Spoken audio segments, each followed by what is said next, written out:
Well, with you being a choreographer and a tap dancer, I was wondering if you could maybe do a little... And do a little something? Yeah. A little ditty? I understand you helped train Lady Gaga, too. Well, Lady Gaga was a student at Circle in the Square where I teach.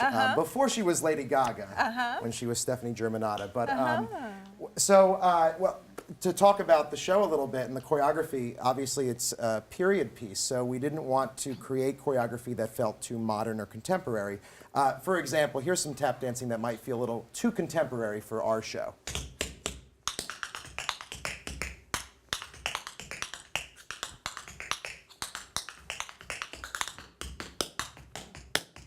So I start to change the rhythms around. I'm not in a 4/4 tempo.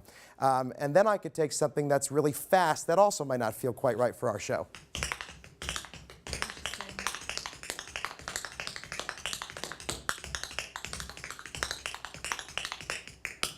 Sometimes too many sounds, right? And it's coming more towards the hoofing style of tap dancing that we know today that is just one genre of tap dancing. More of what Kimberly does in the show is a little more of a standard kind of theater Broadway style, which would be like this.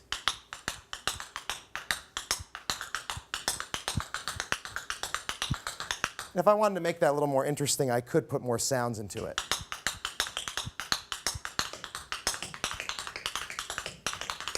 By adding a heel into it. And this is what Kimberly has been working on a lot, which is double pullbacks, which every dancer wants to get. Oh, yeah. I remember doing that when I was good old double pullback. That's fun. And we're also working on grab-offs as well.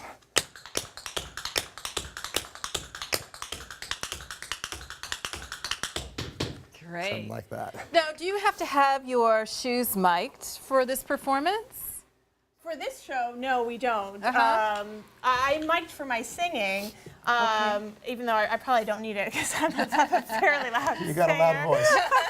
But I think it's the echo of the shoes that really helps as far as in this situation, although I know that in some instances they do mic tap shoes. Well, yeah, and that's interesting to bring up that probably right around the time when Fanny Brice was becoming a dancer in the Ziegfeld Follies, they had just created the metal taps on the shoes.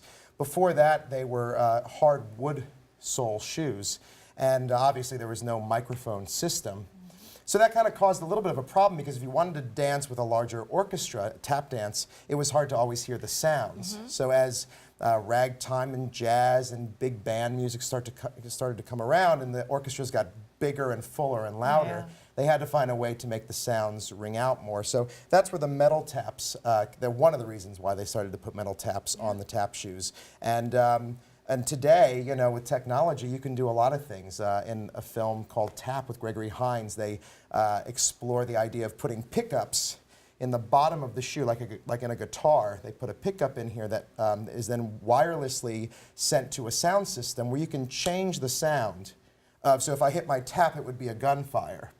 Oh, isn't that something? So it's, you know, it's with technology, everything changes. Brilliant. So it is brilliant, but with that in mind, it's nice to get to work on a show that is sort of in the golden era of dance, and especially for tap, because you don't see it a lot anymore. Like, do we ever really see tap dancing on So You Think You Can Dance? No, because it's really hard to learn and really hard to do, and we don't want it to become a lost art form. And so one reason why I enjoy working on the show, because we get to bring it back out.